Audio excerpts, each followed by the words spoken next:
Monsoon ने कहीं तबाही फैला दी तो कहीं मौजें करा दी। मुसलसल बारिशों की वजह से गर्मी का जोर तो जरूर टूटा, मगर नदी नाले भर जाने की वजह से परेशानी भी खूब हुई। महकमा मौसमियात ने 18 अगस्त तक मजीद बारिशों की भी पेशगोई कर दी।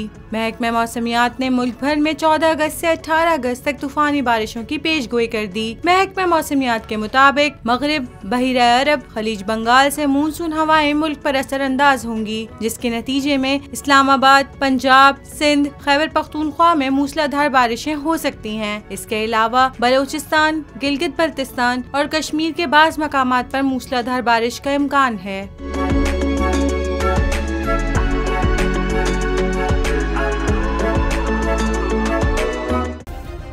सब्सक्राइब करें और बेल दबाएं ताकि कोई खबर रह न जाए।